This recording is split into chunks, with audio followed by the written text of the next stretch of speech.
భోగాపురం అన్న ఎయిర్పోర్ట్ని తీసుకొచ్చింది ఎవరో ప్రజలకు తెలుసు. ఆ రోజు భోగాపురం ఎయిర్పోర్ట్ మేము ల్యాండ్ ఎక్విజిషన్ చేస్తున్నాం అనుకునేటప్పుడు ఒక మనిషిని పక్కన పెట్టుకొని ఎర్ర బస్సు కూడా రాదు ఈ ప్లేస్లోకి అని చెప్పి మాట్లాడిన వీడియోలు కూడా ఉన్నాయి. మనం మర్చిపోయిన గూగుల్ మర్చిపోదు కదా.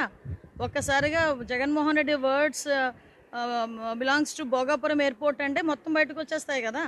అందులోంచి వచ్చిందే మొన్న రీసెంట్గా అందరూ కూడా బయట పెట్టారు. అంటే ఎర్ర బస్సు రాని చోటకి ఎయిర్ బస్సుని తీసుకొచ్చిన ఘనత గౌరవ చంద్రబాబు నాయుడు గారిది. ఈరోజు అలాంటి ప్లేసుల్లో కూడా ఈరోజు ల్యాండ్ అయింది. నేను ఉన్నప్పుడు నేను ఎన్ని చేసి ఆ రోజు నువ్వు వద్దు అని చెప్పిన వాడివి, నువ్వు అధికారంలోకి వచ్చిన తర్వాత నేను ఇన్ని కోట్లు ఖర్చు పెట్టాను అన్ని కోట్లు ఖర్చు పెట్టానని చెప్పిన తర్వాత ఎందుకు ప్రారంభించడానికి ముందుకు రాలేకపోయింది? ఎందుకు ప్రారంభానికి నోచుకోలేకపోయింది? మళ్ళీ మాకెందుకు సంవత్సరంన్నర పట్టింది?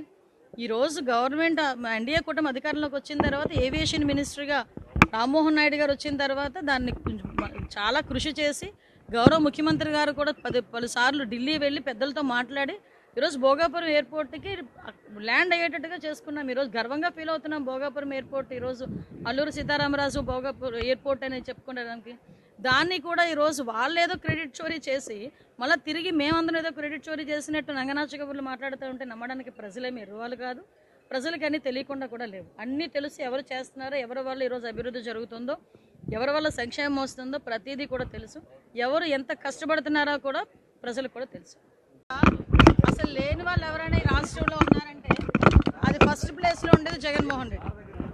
ఎందుకంటే ఇదే అమరావతి మహిళా రైతులు అమరావతి రాజధానిగా రావాలని చెప్పి ఉద్యమాలు చేస్తూ ఉంటే పోలీసుల చేత బూటకాలతో తన్నించిన రోజులు మర్చిపోయాడా జగన్మోహన్ రెడ్డి?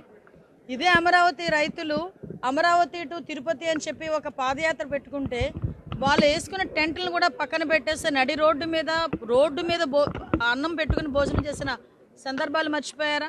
ఈ రోజు వరకు కూడా అమరావతి రైతుల మీద పెట్టిన కేసులు మర్చిపోయారా?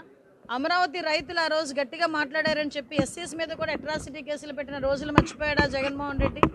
అదే అమరావతి ఏ రకంగా ఉన్నదని చూడటానికి గౌరవ ముఖ్యమంత్రి గారు ఆ రోజు మాజీ ముఖ్యమంత్రి హోదాలో వెళ్తే, ప్రతిపక్ష నాయకుడు హోదాలో వెళ్తే ఆ బస్సు మీద రాళ్ళు రువ్వించి దాన్ని భావస్వేచ్ఛ ప్రకటన అని చెప్పి మాట్లాడిన సందర్భాలు మర్చిపోయాడా జగన్మోహన్ రెడ్డి? ఈరోజు అమరావతి మీద అంత ప్రేమ కురిపిస్తున్నారు.